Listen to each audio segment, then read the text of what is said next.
Friends, ನಾನು ಇಲ್ಲಿ ತೊಗೊಂಡಿರುವಂಥದ್ದು first lining ಪೀಸಲ್ಲಿ back ಪಾರ್ಟ್ನ cutting ಮಾಡ್ಕೋತಾ ಇದ್ದೀನಿ. ಫಸ್ಟು ನಿಮ್ಮ ಒಂದು ಯಾವುದು ಸೈಜ್ಗೆ ನೀವು ಒಂದು ಡಿಸೈನ್ ಕೊಡಬೇಕು ಅಂತ ಇದ್ದೀರೋ ಆ ಸೈಜ್ ಪ್ರಕಾರ ನೀವು ಕಟ್ಟಿಂಗ್ ಮಾಡ್ಕೋಬೋದು. ಜರೂರಿ ಏನಿಲ್ಲ ಇದರಲ್ಲಿ 32, 34, 36 ಅದೇ ರೀತಿ ಏನು ಇರಬೇಕು ಅಂತೇನಿಲ್ಲ. ನಿಮಗೆ ಬ್ಲೌಸ್ ಹೊಲಿಯೋದಕ್ಕೆ ಬರುತ್ತೆ, ಡಿಸೈನ್ ಬರಲ್ಲ ಅನ್ನೋರು ನಿಮ್ಮ ಒಂದು ಬ್ಲೌಸ್ ಸೈಜ್ಗೆ ಈ ಥರ ನೀವು ಕಟ್ಟಿಂಗ್ ಮಾಡ್ಕೊಳ್ಳಿ. First back part, blouse back part ಇಲ್ಲಿ ಕಟ್ಟಿಂಗ್ ಮಾಡ್ಕೋಬೇಕು. ಡೀಪ್ ನೆಕ್ಕಲ್ಲಿ ನಾನಿಲ್ಲಿ ಲೆಂತು ನಾನು 15 ಇಂಚ್ ತೊಗೋತಾ ಇದ್ದೀನಿ. ಶೋಲ್ಡರ್ ನಾನಿಲ್ಲಿ 5.5 ಮತ್ತು ಆರ್ಮೋಲ್ ನಾನಿಲ್ಲಿ 16 ತೊಗೊಂಡಿದ್ದೀನಿ.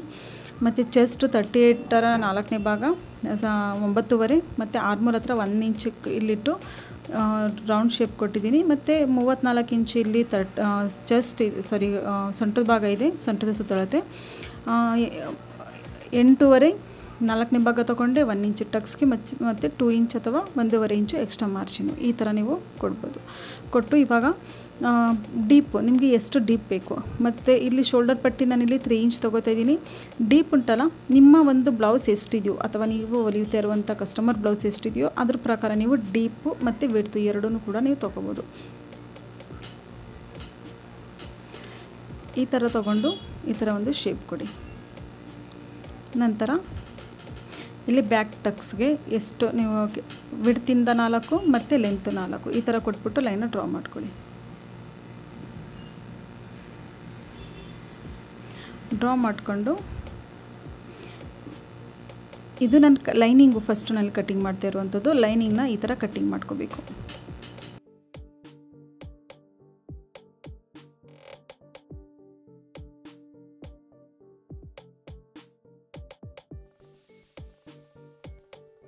ಸೇಮ್ ಅದೇ ರೀತಿ ನಾನಿಲ್ಲಿ ಮೇನ್ ಫ್ಯಾಬ್ರಿಕ್ ತೊಗೊಂಡಿದ್ದೀನಿ. ಮೇನ್ ಫ್ಯಾಬ್ರಿಕ್ನ ಈ ಥರ ಫೋಲ್ಡಿಂಗ್ ಮಾಡಿಬಿಟ್ಟು ಫಸ್ಟು ನಾನಿಲ್ಲಿ ಬ್ಯಾಕ್ ಪಾರ್ಟ್ನ ಕಟ್ಟಿಂಗ್ ಮಾಡ್ಕೊತಾ ಇದ್ದೀನಿ. ಇದೆರಡೂ ಕೂಡ ಲೈನಿಂಗು ಮತ್ತು ಮೇನ್ ಫ್ಯಾಬ್ರಿಕ್ ಎರಡೂ ಕೂಡ ಅಟ್ಯಾಚ್ ಮಾಡಿಕೊಂಡು ಎಕ್ಸ್ಟ್ರಾ ಫ್ಯಾಬ್ರಿಕ್ ಎಷ್ಟು ಬರುತ್ತೋ ಅದನ್ನೆಲ್ಲ ನೀಟಾಗಿ ಕಟ್ಟಿಂಗ್ ಮಾಡ್ಕೊಳ್ಳಿ.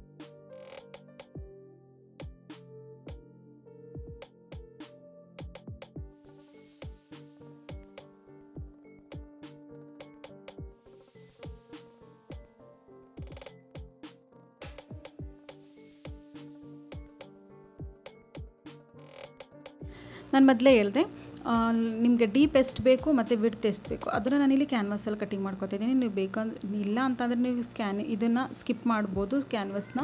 ನಾನಿಲ್ಲಿ ಕ್ಯಾನ್ವಾಸ್ ಯಾಕೆ ಹಾಕ್ತಾಯಿದ್ದೀನಿ ಅಂತ ಅಂದರೆ ಮೇನ್ ಫ್ಯಾಬ್ರಿಕ್ ಉಂಟಲ್ಲ ಬ್ಲೌಸ್ ಪೀಸು ತುಂಬ ತೆಳುವಾಗಿದೆ. ಸೊ ಅದಕ್ಕೋಸ್ಕರ ನಾನಿಲ್ಲಿ ಕ್ಯಾನ್ವಾಸ್ ಹಾಕ್ತಾಯಿದ್ದೀನಿ. ಇಲ್ಲ ಅಂತಂದರೆ ನೀವು ಸ್ಕಿಪ್ ಮಾಡ್ಬೋದು. ನಾರ್ಮಲಾಗಿ ರೌಂಡ್ ಶೇಪ್ ಕೊಟ್ಬಿಟ್ಟು ನೀವು ನಾರ್ಮಲ್ ನೀವು ಯಾವ ರೀತಿ ನೆಕ್ ಪಟ್ಟಿ ಕೊಟ್ಬಿಟ್ಟು ನೀವು ಹೊಲಿತೀರಾ ಸೇಮ್ ಅದೇ ರೀತಿ ನೀವು ಹೊಲ್ಕೋಬೋದು. ಫಸ್ಟು ಇದು ರೌಂಡ್ ಶೇಪಲ್ಲೇ ಡಿಸೈನ್ ಇದೆ, ತುಂಬ ಚೆನ್ನಾಗಿದೆ. ಸಿಂಪಲ್ ಡಿಸೈನು, ಬಿಗಿನರ್ಸು ಕೂಡ ತುಂಬ ಚೆನ್ನಾಗಿ ನೀವು ಸ್ಟಿಚಿಂಗ್ ಮಾಡ್ಕೋಬೋದು. ಅದಾದಮೇಲೆ ಇಲ್ಲಿ ನೋಡಿ ಇದನ್ನು ಎಕ್ಸ್ಟ್ರಾ ಫ್ಯಾಬ್ರಿಕ್ ಎಲ್ಲ ಕಟ್ಟಿಂಗ್ ಮಾಡ್ಕೊಳ್ಳಿ. ಕಟ್ಟಿಂಗ್ ಮಾಡಿಕೊಂಡು ಇವಾಗ ಇದರಲ್ಲಿ ತುದೀಲಿ ಒಂದು ಸೈಡ್ ತುದೀಲಿ ಫೋಲ್ಡಿಂಗ್ ಮಾಡಿಬಿಟ್ಟು ಒಳಗಡೆ ಸೈಡ್ಗೆ ಈ ಥರ ಸ್ಟಿಚಿಂಗ್ ಮಾಡ್ಕೊಳ್ಳಿ. ಮತ್ತು ಈ ಒಂದು ಬ್ಲೌಸಲ್ಲಿ ಯಾವ ರೀತಿ ಶೋಲ್ಡರ್ ವಿಡ್ತ್ ಜಾಸ್ತಿ ಆಗದಾಗೆ ಕ್ಯಾನ್ವಾಸ್ ಯಾವ ರೀತಿ ಕೊಟ್ಟು ಹೊಲಿಬೋದು ಅದನ್ನು ನೀವು ಕಲಿಬೋದು. ಇದು ನೋಡಿಬಿಟ್ಟು ಈ ಥರ ಫೋಲ್ಡಿಂಗ್ ಮಾಡಿಕೊಂಡು ಸೆಂಟ್ರಲ್ಲಿ ಲೈನ ಡ್ರಾ ಮಾಡ್ಕೊಳ್ಳಿ.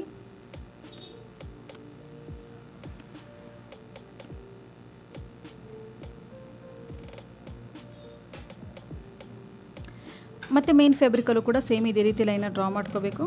ನಂತರ ಈ ಪೀಸ್ನ ಮೇಲ್ಗಡೆ ಸೈಡ್ ಈ ರೀತಿ ಇಟ್ಟು ಸೆಂಟರಲ್ಲಿ ಫಸ್ಟು ಸ್ಟಿಚಿಂಗ್ ಮಾಡ್ಕೊಳ್ಳಿ. ಈ ಥರ ನೀವು ಸ್ಟಿಚಿಂಗ್ ಮಾಡಿಕೊಂಡ್ರೆ ವಿಡ್ತು ಬ್ರಾಡ್ ಆಗಲ್ಲ, ಕರೆಕ್ಟಾಗಿ ಬರುತ್ತೆ. ನಾವು ಎಷ್ಟು ಅಳತೆಗೆ ಕಟ್ಟಿಂಗ್ ಮಾಡ್ಕೊಂಡಿರ್ತೀವಿ ಅಷ್ಟೇ ಅಳತೆ ಕರೆಕ್ಟಾಗಿ ಬರುತ್ತೆ. ಈ ಥರ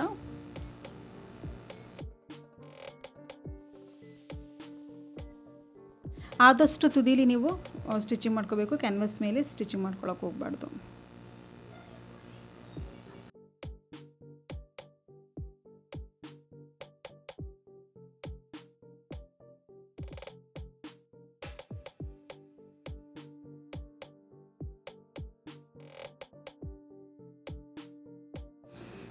ನೋಡಿ ಈ ಥರ ಆದಮೇಲೆ ಇವಾಗ ಇದನ್ನು ಹೀಗೆ ಕಟ್ಟಿಂಗ್ ಮಾಡ್ಕೊಳ್ಳಿ. 1/4 ಇಂಚ್ ಬಿಟ್ಟು ನೀವೇನು ಮಾಡಬೇಕು, ಕಟ್ಟಿಂಗ್ ಮಾಡ್ಕೋಬೇಕು.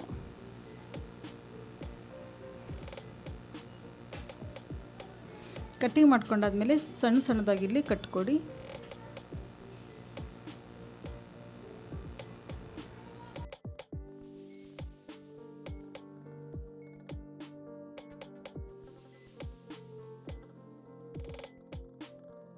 ನಂತರ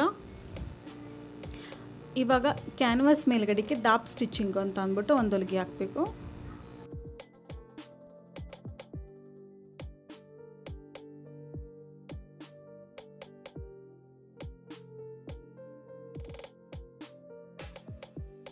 ನಂತರ ಪೀಸ್ನ ಒಳಗಡೆ ಸೈಡು ಫೋಲ್ಡಿಂಗ್ ಮಾಡಿಬಿಟ್ಟು ಮತ್ತೊಂದು ಹೊಲಿಗೆನ ಈ ಥರ ಹಾಕಬೇಕು. ಇದು ನೀವು ಸ್ಕಿಪ್ಪು ಮಾಡ್ಬೋದು.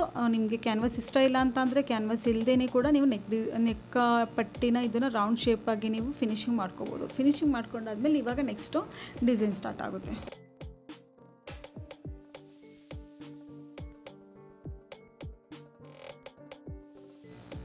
ಎಕ್ಸ್ಟ್ರಾ ಫ್ಯಾಬ್ರಿಕ್ ಆಗಿರ್ಬೋದು ಅಥವಾ ಎಕ್ಸ್ಟ್ರಾ ಥ್ರೆಡ್ ಆಗಿರ್ಬೋದು ಎಲ್ಲನೂ ಕಟ್ಟಿಂಗ್ ಮಾಡ್ಕೊಳ್ಳಿ. ಕಟ್ಟಿಂಗ್ ಮಾಡ್ಕೊಂಡಾದ್ಮೇಲೆ ಇದನ್ನು ಈ ಥರ ಫೋಲ್ಡಿಂಗ್ ಮಾಡ್ಕೊಳ್ಳಿ.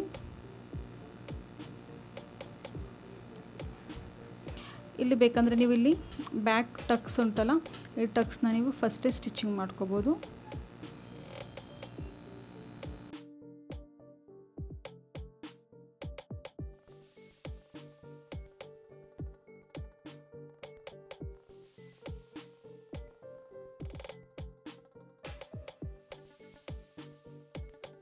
ಸ್ಟಿಚಿಂಗ್ ಮಾಡ್ಕೊಂಡಾದ್ಮೇಲೆ ನಾನಿಲ್ಲಿ ಬ್ಯಾಕ್ಗೆ ನಾನಿಲ್ಲಿ ಸೊಂಟದ ಪಟ್ಟಿ ಅಂದರೆ ಬ್ಯಾಕ್ ಕಮ್ಮರ್ ಪಟ್ಟಿ ಉಂಟಲ್ಲ ಅದನ್ನು ಕೊಟ್ಟು ನಾನಿಲ್ಲಿ ಸ್ಟಿಚಿಂಗ್ ಮಾಡ್ತಾಯಿದ್ದೀನಿ. ಇದಕ್ಕೆ 1.5 ಇಂಚು ನಾನಿಲ್ಲಿ ವಿಡ್ತ್ ತೊಗೊಂಡಿದ್ದೀನಿ.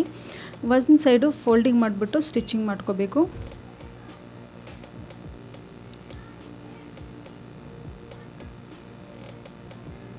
ಮತ್ತು ಪೀಸ್ನ ಮೇಲ್ಗಡೆ ಸೈಡಿಟ್ಟು ಇದಕ್ಕೆ ಕೊಟ್ಟು ಸ್ಟಿಚಿಂಗ್ ಮಾಡ್ಕೊಳ್ಳಿ ಈ ಥರ. ನಂತರ ಒಳಗಡೆ ದಾಪ್ ಸ್ಟಿಚಿಂಗ್ ಕೊಟ್ಬಿಟ್ಟು ಒಳಗಡೆ ಸೈಡು ಫೋಲ್ಡಿಂಗ್ ಮಾಡ್ಕೋಬೇಕು.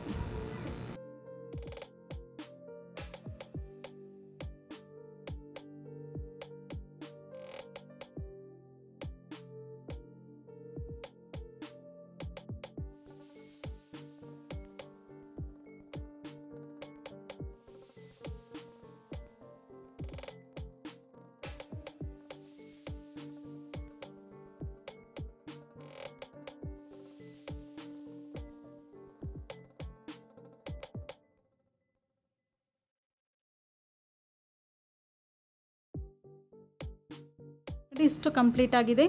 ಇವಾಗ ನಾನಿಲ್ಲಿ ಪೀಸ್ ತೊಗೊಂಡಿದ್ದೀನಿ. ಇದು ಎಷ್ಟು ಇಂಚಿದೆ? ಇದು 4 ಇಂಚು ಪೀಸ್ ಇದೆ. 4 ಇಂಚು ಪೀಸ್ನ ಉದ್ದುದ್ದವಾಗಿ ಲಾಂಗಾಗಿ ನಾವಿಲ್ಲಿ ತೊಗೋಬೇಕು. ಅದನ್ನು ನಿಮ್ಮದು ಅದ್ರ ಕಟ್ ಪೀಸ್ ಇತ್ತು ಅಂತ ಅಂದರೆ ಒಂದನ್ನು ಜಾಯಿಂಟ್ ಮಾಡಿಕೊಂಡು ಇನ್ನೊಂದಕ್ಕೆ ಪೂರ ಈ ಥರ ನೀಟಾಗಿ ಉದ್ದವಾಗಿ ನೀವು ಕ್ರಿಯೇಟ್ ಮಾಡ್ಕೋಬೇಕು. ನಂತರ ಇದನ್ನೇನು ಮಾಡಬೇಕು, ಈ ಥರ ಫೋಲ್ಡಿಂಗ್ ಮಾಡಿಬಿಟ್ಟು 1/4 ಇಂಚ್ ಬಿಟ್ಬಿಟ್ಟು ತುದಿಲಿ ಮತ್ತೊಂದು ಹೊಲಿಗೆನ ನೀವು ಹಾಕೋಬೇಕು ಪೂರ ಪೀಸ್ಗೆ.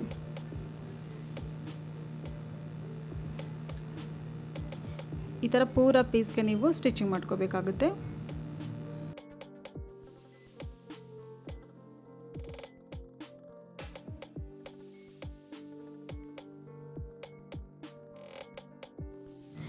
ನಂತರ ನಾನು ಇಲ್ಲಿ ಏನು ಮಾಡ್ತಾಯಿದ್ದೀನಿ, ಈ ಥರ ಇದನ್ನು ಕೂಡ ಲಾಕ್ ಮಾಡ್ಕೊಂಡು ಇವಾಗ ಈ ಒಂದು ಪೀಸ್ನ ನಾವು ಸೀದಾ ಮಾಡ್ಕೋಬೇಕು. ಇದು ಯಾವ ರೀತಿ ಅಂದರೆ ಡೋರಿ ಪೈಪಿಂಗ್ ನಾವು ಕ್ರಿಯೇಟ್ ಮಾಡ್ತೀವಲ್ಲ ಸೇಮ್ ಅದೇ ರೀತಿ. ಬಟ್ ಇದು ಪೀಸ್ ಒಂದು ಸ್ವಲ್ಪ ದೊಡ್ಡದಾಗಿ 2 ಇಂಚ್ ತೊಗೊಂಡಿದ್ದೀನಿ ನಾನಿಲ್ಲಿ. ಇದನ್ನು ಇವಾಗ ಇದನ್ನು ನೀಟಾಗಿ ಸೀದಾ ಮಾಡ್ಕೊಳ್ಳಿ.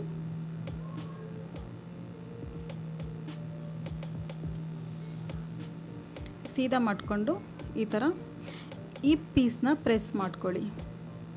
ಏಕೆ ಅಂತ ಅಂದರೆ ನಾವು ಒಂದು ಡಿಸೈನ್ ಕ್ರಿಯೇಟ್ ಮಾಡ್ತೀವಲ್ಲ ಅದಕ್ಕೆ ಈ ಥರ ಇರಬಾರ್ದು, ಪ್ರೆಸ್ ಮಾಡ್ಕೋಬೇಕು. ನೋಡಿ ಪ್ರೆಸ್ ಮಾಡ್ಕೊಂಡಾದ್ಮೇಲೆ ಅಂದರೆ ಐರನ್ ಮಾಡ್ಕೊಂಡಾದ್ಮೇಲೆ ಎಷ್ಟು ಚೆನ್ನಾಗಿ ಬಂದಿದೆ. ಐರನ್ ಮಾಡ್ಕೊಂಡಾದ್ಮೇಲೆ ಈ ಥರ ನೀವೇನು ಮಾಡಬೇಕು, ಫ್ರಿಲ್ನ ನೀವು ಕ್ರಿಯೇಟ್ ಮಾಡ್ಕೋಬೇಕು. ಈ ಥರ ಫ್ರಿಲ್ ಮಾಡಿಕೊಂಡು ನೆರಿಗೆ ಕೊಟ್ಕೋತಾ ಹೋಗೋದು ಅಷ್ಟೇ. ಇದು ಈ ಥರ ಕ್ರಿಯೇಟ್ ಆಗುತ್ತೆ. ಇದನ್ನು ಈ ಥರ ಸೈಡಲ್ಲಿ ಇಟ್ಬಿಟ್ಟು ನೀವು ಸ್ಟಿಚಿಂಗ್ ಮಾಡ್ಕೋಬೇಕು ರೌಂಡ್ ಶೇಪಲ್ಲಿ. ತುಂಬ ಚೆನ್ನಾಗಿ ಬರುತ್ತೆ. ಇಲ್ಲಿ ಯಾವುದೇ ರೀತಿ ಎಳೆಯೋ ಆಗಿಲ್ಲ. ನೀವೇನಾದರೂ ಬಿಗಿನರ್ಸ್ ಆಗಿದ್ದರೆ ಇಲ್ಲಿ ಅಟ್ಯಾಚ್ ಪಿನ್ ಉಂಟಲ್ಲ, ಗುಂಡು ಪಿನ್ ಅಂತೀವಲ್ಲ, ಅದನ್ನು ಅಟ್ಯಾಚ್ ಮಾಡಿಕೊಂಡು ಸ್ಟಿಚ್ಚಿಂಗ್ ಮಾಡ್ಕೊಳ್ಳಿ. ಕರೆಕ್ಟಾಗಿ ಬರಬೇಕು. ಒಳಗಡೆ ಸೈಡ್ಗೆ ಹೋಗೋದು, ಹೊರಗಡೆ ಸೈಡ್ ಬರೋದು ಆ ರೀತಿ ಇದು ಮಾಡೋಕ್ಕೆ ಹೋಗಬಾರ್ದು. ನೀಟಾಗಿ ಬರಲಿ. ನೆಕ್ ರೌಂಡ್ ನಾವು ಯಾವ ರೀತಿ ನಾವು ಸ್ಟಿಚ್ಚಿಂಗ್ ಮಾಡಿದ್ದೀವಿ ಸೇಮ್ ಅದೇ ರೀತಿ ನೀಟಾಗಿ ಬರಬೇಕು. ಹಿಂದೆ ಮುಂದೆ ಹೋಯ್ತು ಅಂತ ಅಂದರೆ ಫಿನಿಶಿಂಗು ಕೆಟ್ಟೋಗ್ಬಿಡುತ್ತೆ.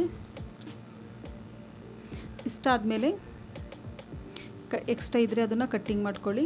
ನಿಮ್ಮ ಹತ್ರ ಲೇಸ್ ಇದ್ದರೆ ಯಾವ ಕಲರ್ ಲೇಸ್ ಇದೆಯೋ ಆ ಕಲರ್ ಲೇಸ್ನ ಮೇಲ್ಗಡೆ ಸೈಡು ಅಟ್ಯಾಚ್ ಮಾಡ್ಕೊಬೋದು, ಚೆನ್ನಾಗಿ ಬರುತ್ತೆ. ಅದಾದಮೇಲೆ ನಾನಿಲ್ಲಿ ಮತ್ತೊಂದು ಪೀಸ್ ತೊಗೊಂಡಿದ್ದೀನಿ. ಇಲ್ಲಿ 6 ಇಂಚ್ ನೀವು ತೊಗೊಳ್ಳಿ, 6 ಅಥವಾ 6.5 ಇಂಚ್ ಈ ಥರ ಒಂದು ಪೀಸ್ ತೊಗೊಂಡು ಏನು ಮಾಡಬೇಕು, ಈ ಥರ ಕಟ್ಟಿಂಗ್ ಮಾಡ್ಕೊಳ್ಳಿ. ಈ ಥರ ಕಟ್ಟಿಂಗ್ ಮಾಡ್ಕೊಂಡ ನಂತರ ಇದನ್ನು ಫೋಲ್ಡಿಂಗ್ ಮಾಡ್ಕೊಳ್ಳಿ. ಫೋಲ್ಡಿಂಗ್ ಮಾಡಿಕೊಂಡು ಲೈಟಾಗಿ ಸ್ವಲ್ಪ ಒಂದು ರೌಂಡ್ ಶೇಪ್ ಬರೋ ರೀತಿ ನೀಟಾಗಿ ಕಟ್ಟಿಂಗ್ ಮಾಡ್ಕೊಳ್ಳಿ. ಇದನ್ನು ಈ ಥರ ಫೋಲ್ಡಲ್ಲಿ ಇಟ್ಬಿಟ್ಟು ಈ ಥರ ಸ್ವಲ್ಪ ಇಲ್ಲಿ ಗ್ಯಾಪ್ ಮಾತ್ರ ಬಿಡಿ. ಇಲ್ಲಿ 1 ಇಂಚ್ ಮಾತ್ರ ಗ್ಯಾಪ್ ಇಟ್ಟು ಸುತ್ತ ನೀವು ಸ್ಟಿಚಿಂಗ್ ಮಾಡ್ಕೋಬೇಕಾಗುತ್ತೆ. ಈ ಥರ ಸ್ಟಿಚಿಂಗ್ ಮಾಡಿಕೊಂಡು ಈ ಥರ ಮೂಲೆ ಇದೆಯಲ್ಲ, ಇಲ್ಲಿ ಸಣ್ಣದಾಗಿ ಕಟ್ ಕೊಟ್ಬಿಟ್ಟು ಇಲ್ಲಿ ಕಟ್ ಮಾಡಿ. ಅದಾದಮೇಲೆ ನಡಿಲಿ ನಿಮಗೆ ಎಷ್ಟು ಚಿಕ್ಕ ಬೇಕು ದೊಡ್ಡ ಬೇಕು ಅದು ನೀವು ಕ್ರಿಯೇಟ್ ಮಾಡ್ಕೋಬೋದು. ಇಷ್ಟೇ ಇರಬೇಕು ಅಂತ ಏನಿಲ್ಲ.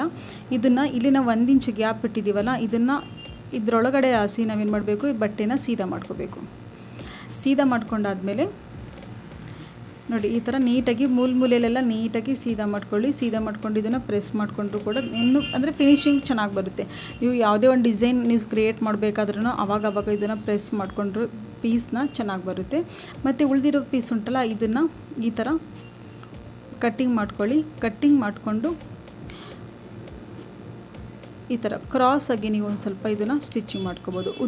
ಎಷ್ಟು ಬೇಕು ನಿಮಗೆ ಅಷ್ಟು ಉದ್ದ ತೊಗೋಬೋದು. ಇಲ್ಲ ಅಂತಂದರೆ ನಾನಿಲ್ಲಿ ತೊಗೋತಾ ಇದ್ದೀನಿ 11 ಇಂಚ್ ತೊಗೊಂಡಿದ್ದೀನಿ. ನಾನಿಲ್ಲಿ 2 ಪೀಸ್ 11 ಇಂಚು ಮತ್ತು 3.5 ಇಂಚು ಆ ರೀತಿ ಕಟ್ಟಿಂಗ್ ಮಾಡ್ಕೊಂಡಿದ್ದೀನಿ. ಈ ಥರ ಕ್ರಾಸಾಗಿ ಈ ಥರ ಒಂದು ಸ್ವಲ್ಪ ಕಟ್ಟಿಂಗ್ ಮಾಡಿಕೊಂಡು ಮೇಲ್ಗಡೆ ಸೈಡಲ್ಲಿ ಸ್ವಲ್ಪ ಫ್ರೀ ಹ್ಯಾಂಡಲ್ಲಿ ಈ ಥರ ಕಟ್ಟಿಂಗ್ ಮಾಡ್ಕೊಳ್ಳಿ. ಅದಾದಮೇಲೆ ಎರಡನ್ನೂ ಕೂಡ ಸೇಮ್ ಇದೇ ರೀತಿ ಫೋಲ್ಡಿಂಗ್ ಮಾಡಿಬಿಟ್ಟು ನಾವು ಯಾವ ರೀತಿ ಕಟ್ಟಿಂಗ್ ಮಾಡ್ಕೊಂಡಿದ್ದೀವಿ ಆ ರೀತಿ ಸ್ಟಿಚಿಂಗ್ ಮಾಡ್ಕೋಬೇಕು.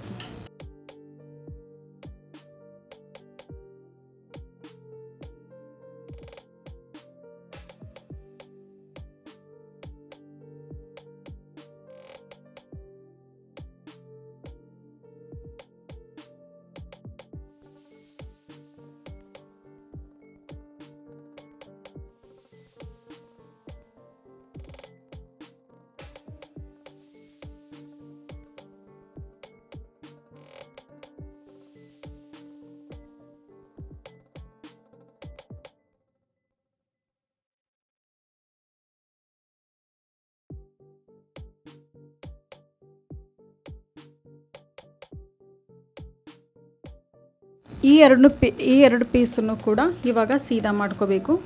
ಸೇಮ್ ಫಸ್ಟ್ ಯಾವ ರೀತಿ ನಾವು ಸೀದಾ ಮಾಡ್ಕೊಂಡಿದ್ದೀವಿ ಅದೇ ರೀತಿ ಇದನ್ನು ಕೂಡ ಸೀದಾ ಮಾಡ್ಕೋಬೇಕು. ಸೀದಾ ಮಾಡ್ಕೊಂಡಾದ್ಮೇಲೆ ಇದನ್ನು ಕೂಡ ಪ್ರೆಸ್ ಮಾಡ್ಕೊಳ್ಳಿ.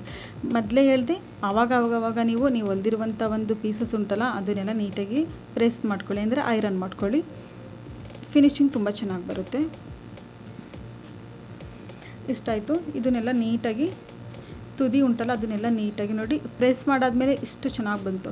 ಇವಾಗ ಏನು ಮಾಡಬೇಕು, ಇದನ್ನು ಈ ಥರ ಫೋಲ್ಡಿಂಗ್ ಮಾಡ್ಕೊಳ್ಳಿ. ಫೋಲ್ಡಿಂಗ್ ಮಾಡಿಕೊಂಡು ಸೂಜಿ ಮತ್ತು ದಾರದಿಂದ ಏನು ಮಾಡಬೇಕು, ಸೆಂಟರಲ್ಲಿ ಈ ಥರ ಡಾಟ್ ಹೊಲಿಗೆ ಹಾಕ್ತೀವಲ್ಲ ಆ ಥರ ಡಾಟ್ ಹೊಲಿಗೆ ಹಾಕ್ಕೊಂಡು ನೀವು ಇದನ್ನು ಬೋರ್ಡ್ ಡಿಸೈನಾಗಿ ಕ್ರಿಯೇಟ್ ಮಾಡ್ಕೋಬೇಕು. ಇಲ್ಲಿ ಈ ಥರ ನೀವು ಸ್ಟಿಚಿಂಗ್ ಮಾಡ್ಕೊಳ್ಳಿ. ಈ ಥರ ಸುತ್ತಕೊಂಡು ಇಲ್ಲಿ ಲಾಕ್ ಮಾಡ್ಕೋಬೇಕು, ಗಂಟು ಹಾಕಬೇಕು. ಅದಾದ ನಂತರ ಈ 2 ಪೀಸ್ ಉಂಟಲ್ಲ ಈ 2 ಪೀಸ್ನ ಯಾವ ರೀತಿ ಇಟ್ಟು ಸ್ಟಿಚಿಂಗ್ ಮಾಡ್ಕೋಬೇಕು ಅಂತ ಅಂದ್ಬಿಟ್ಟು ನಾನು ನಿಮ್ಗೆ ಹೇಳ್ತೀನಿ. ಇದನ್ನು ಒಂದ್ರ ಮೇಲ್ಗಡೆ ಒಂದು ಎಡಿ ಈ ಥರ, ನಂತರ ಇಲ್ಲಿ ಒಂದು ಉದ್ದ ಒಂದು ತುಂಡ ಇರಲಿ. 2 ಸಮನಾಗಿರೋದು ಬೇಡ, ಚೆನ್ನಾಗಿ ಕಾಣಿಸಲ್ಲ. ಒಂದು ಉದ್ದ ತುಂಡ ಇತ್ತು ಅಂದರೆ ಚೆನ್ನಾಗಿ ಕಾಣಿಸುತ್ತೆ. ಇವಾಗ ಇದನ್ನು ಇಲ್ಲಿ ಹೊಲಿಗೆ ಹಾಕೋಬೇಕು. ಅದಾದಮೇಲೆ ಮತ್ತೆ ತಿರುಗಿಸ್ಕೊಂಡು ಮತ್ತೊಂದು ಹೊಲಿಗೆ ಹಾಕ್ಕೊಳ್ಳಿ, ಚೆನ್ನಾಗಿ ಬರುತ್ತೆ ಅವಾಗ. ಇಷ್ಟಾಯಿತು. ಇವಾಗ ಈ ಥರ ತಿರುಗಿಸ್ಕೊಳ್ಳಿ. ಈಗ ಲಾಕ್ ಆಯಿತು, ಅಂದರೆ ಇಂಟರ್ಲಾಕ್ ಥರ ಆಗ್ತಿದೆ ಸ್ಟಿಚಿಂಗ್ ಅಷ್ಟೇ. ಇದರಲ್ಲಿ ಇಷ್ಟು ಕಂಪ್ಲೀಟ್ ಆಯಿತು. ಇವಾಗ ಬೋರ್ಡ್ ಡಿಸೈನ್ ಉಂಟಲ್ಲ ನಾವು ಮಾಡಿದ್ವಲ್ಲ ಅದನ್ನು ಇದ್ರ ಮೇಲ್ಗಡೆ ಇಟ್ಬಿಟ್ಟು ಇವಾಗ ಅದೇ ಸೂಜಿ ಮತ್ತು ದಾರದಿಂದ ಲಾಕ್ ಮಾಡ್ಕೋಬೇಕು. ನಿಮ್ಮ ಹತ್ರ ಡಿಸೈನ್ ಆಗಿರೋ ಒಂದು ಏನಾದರೂ ಬಟನ್ಸ್ ಇತ್ತು ಅಂದರೆ, ಇಲ್ಲ ಅಂತಂದರೆ ಫ್ಯಾಬ್ರಿಕ್ ಬಟನ್ ಇತ್ತು ಅಂತಂದರೆ ಅದನ್ನು ಇದಕ್ಕೆ ಆ್ಯಡ್ ಮಾಡಿಕೊಂಡ್ರೆ ಮೇಲ್ಗಡೆ ಸೈಡ್ಗೆ ಇನ್ನೂ ಚೆನ್ನಾಗಿ ಕಾಣಿಸುತ್ತೆ.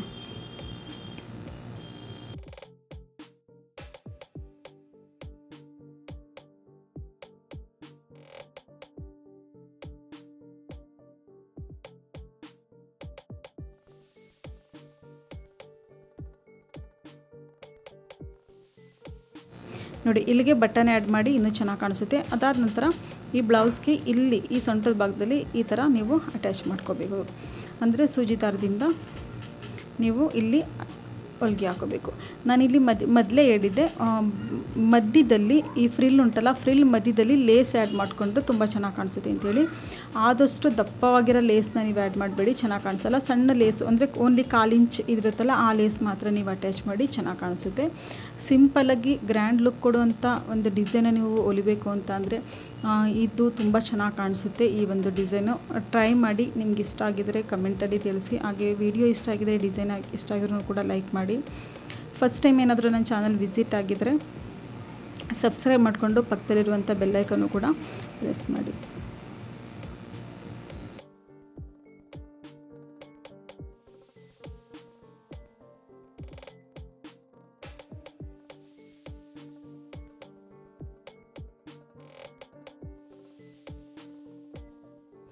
ಲಾಸ್ಟ್ ಫೈನಲ್ ಲುಕ್ ಈ ಥರ ಬಂದಿದೆ ನೋಡಿ. ಥ್ಯಾಂಕ್ ಯು ಲಾಸ್ಟ್ ತನಕ ವಿಡಿಯೋ ನೋಡಿದ್ದಕ್ಕೆ.